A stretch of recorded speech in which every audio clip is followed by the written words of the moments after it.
आज Doubtnut app download करें। Doubtnut पर अपने सभी गणित, रसायन विज्ञान, भौतिक विज्ञान और जीव विज्ञान के डाउट्स का करो सफाया। बस प्रश्न की फोटो खींचो, एक ही प्रश्न को क्रॉप करो और तुरंत वीडियो सोल्यूशन पाओ। अभी डाउनलोड करें। फ्रेंड्स, हमारा प्रश्न है रेडियो एक्टिविटी क्या है? एक रेडियो एक्टिव पदार्थ की अर्ध आयु से आप क्या समझते हैं? रेडियो एक्टिव पदार्थ द्वारा उत्सर्जित किरणों की प्रकृति और गुण का वर्णन करें। ओके, तो क्वेश्चन में पूछा है रेडियो एक्टिविटी क्या है। सबसे पहले तो हमारे जो है जितने भी परमाणु पाए जाते हैं उसमें से कुछ परमाणु हमारे जो है अस्थायी होते हैं, कुछ परमाणुओं के नाभिक जो अस्थायी होते हैं, कुछ परमाणुओं के नाभिक अस्थायी होते हैं। जिनका परमाणु क्रमांक बहुत ज्यादा होता है वो जनरली अस्थायी होते हैं।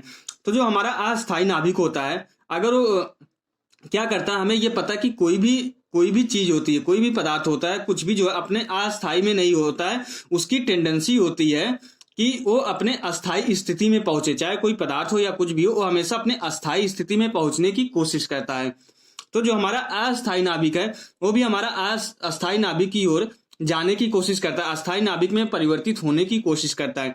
तो हमारा अस्थायी नाभिक जब अस्थायी नाभिक में परिवर्तित होता है तो कुछ कणों का उत्सर्जन करता है या कुछ विद्युत चुम्बकीय ऊर्जा का उत्सर्जन करता है। जब भी अस्थायी नाभिक कण और विद्युत चुम्बकीय ऊर्जा का उत्सर्जन करके अस्थायी नाभिक में परिवर्तित होते हैं तो हमें इस प्रक्रिया को जो है रेडियो एक्टिविटी कहा जाता है। तो हमारा जो है रेडियो एक्टिविटी यही होता है। नेक्स्ट क्वेश्चन है रेडियो एक्टिविटी पदार्थ की अर्धआयु से आप क्या समझते हैं?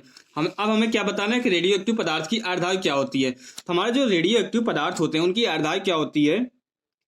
हमारा जो अर्धआयु होती है,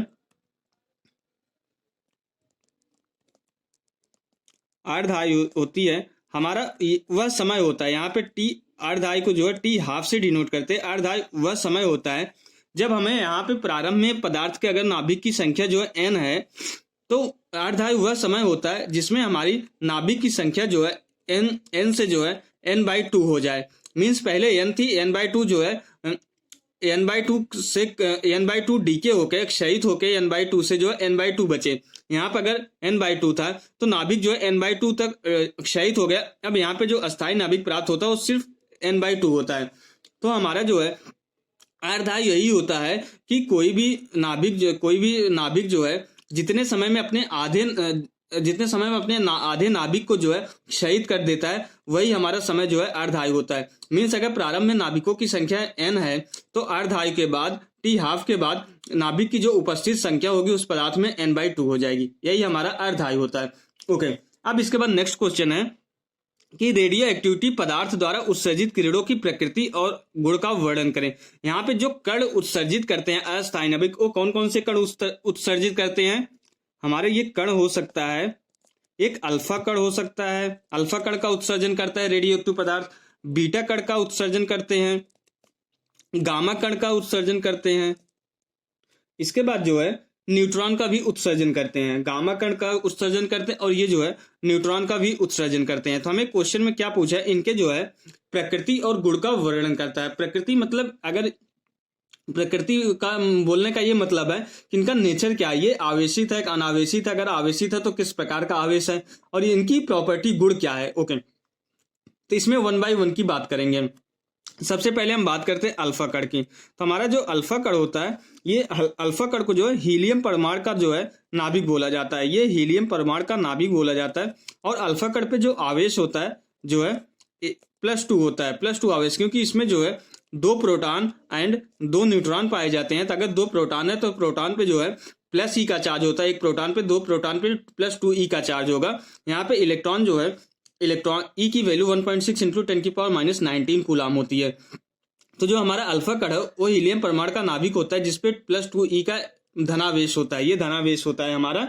ओके, और इसकी जो वेदन क्षमता होती है, अगर इसकी अन्य, ये तो प्रकृति हो गई, अगर इसकी अन्य प्रॉपर्टी की बात करें हम, इसकी वेदन क्षमता जो है ये कम होती है। अल्फा कण की वेदन क्षमता जो है बीटा कण और गामा कण की तुलना में जो है बहुत कम होती है।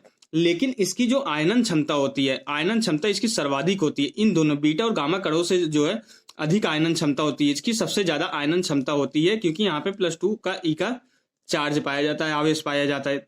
इसकी भेदन क्षमता कम होती है लेकिन आयनन क्षमता जो है बीटा और गामा कणों से ज्यादा होती है, और भेदन क्षमता इन दोनों से कम होती है। ओके, तो ये तो हो गए भेदन क्षमता और आयनन क्षमता की बात। अब इसके बाद ये तो हो गया अल्फा कण की। ओके, अब हम बात करते हैं बीटा कण की।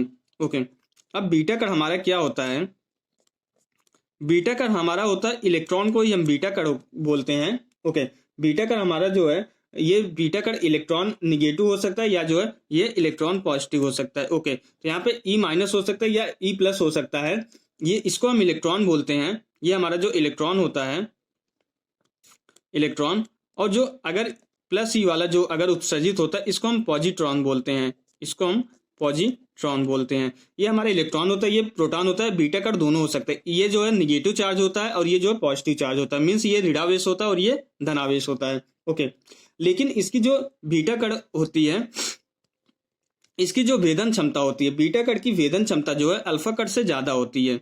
बीटा कण की भेदन क्षमता जो है अल्फा कण से ज्यादा होती है, इसकी आयनन क्षमता जो है अल्फा कण से कम होती है।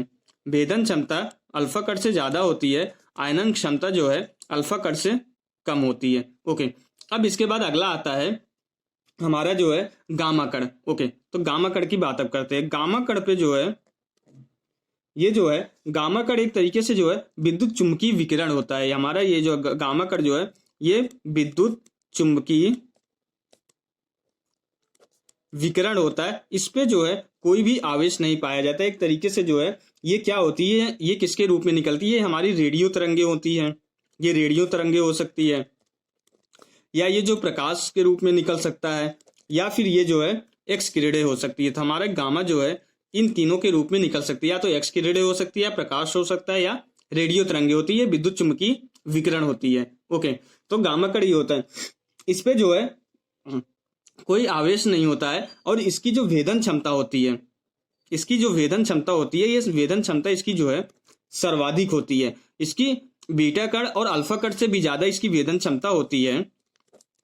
ओके, इसकी भेदन क्षमता सर्वाधिक होती है, लेकिन इसकी आयनन क्षमता जो है सबसे कम होती है। इसकी आयनन क्षमता जो है न्यूनतम होती है, अल्फा और बीटा कण से भी कम होती है इसकी आयनन क्षमता, लेकिन इसकी भेदन क्षमता सर्वाधिक होती है।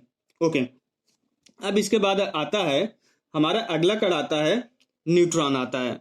सॉरी, ये तो अल्फा कण हो गया, बीटा कण हो गया, गामा कण हो गया। अब हम बात करते हैं न्यूट्रॉन की। एक और कण उत्सर्जित होता है जो कि हमारा न्यूट्रॉन होता है। तो न्यूट्रॉन की क्या प्रॉपर्टी होती है, न्यूट्रॉन पे जो है इस पे कोई भी आवेश नहीं पाया जाता है। इस पे आवेश जो है कोई भी नहीं पाया जाता, न्यूट्रॉन पे आवेश कुछ नहीं पाया जाता है। ये जो है हमारा जो है न्यूट्रॉन होता है, और ये जो है इसको जो किससे डिनोट करते हैं, वी से डिनोट करते हैं, म्यू से। ये जो है हमारा म्यू से डिनोट करते हैं। एक म्यू बार का भी एक कण उत्सर्जित होता है जिसको हम जो है एंटी न्यूट्रॉन भी बोलते हैं। ओके, तो इस पे जो है न्यूट्रॉन पे कोई भी आवेश नहीं होता, ये उदासीन होता है। तो इतने सारे कण उत्सर्जित होते हैं हमारे, और ये सारी प्रॉपर्टी होती है। अगर हम जो है वेदन क्षमता का अगर कंपेरिजन करें तो अल्फा कण की वेदन क्षमता सबसे कम होती है, गामा कण की वेदन क्षमता सबसे ज्यादा होती है, बीटा कण की वेदन क्षमता जो है अल्फा कण से कम अल्फा कण से ज्यादा होती है, लेकिन गामा कण से कम होती है। ये हमारा जो हो गया कि रेडियो एक्टिविटी क्या होता है और इसके अर्धाय क्या होती है, और रेडियो एक्टिव कणों की जो है प्रॉपर्टी हो गई, गुण हो गया, और इसकी प्रकृति के बारे में बता दिया, एक्सप्लेन कर दिया। Okay, thank you. कक्षा 6वीं से 12वीं से लेकर नीट, IIT, JEE वो एडवांस के लेवल तक 1 करोड़ से ज्यादा छात्रों का भरोसा। आज ही डाउनलोड करें डाउटनेट ऐप या व्हाट्सएप करें अपने सारे डाउट्स 8400 400 400 पर।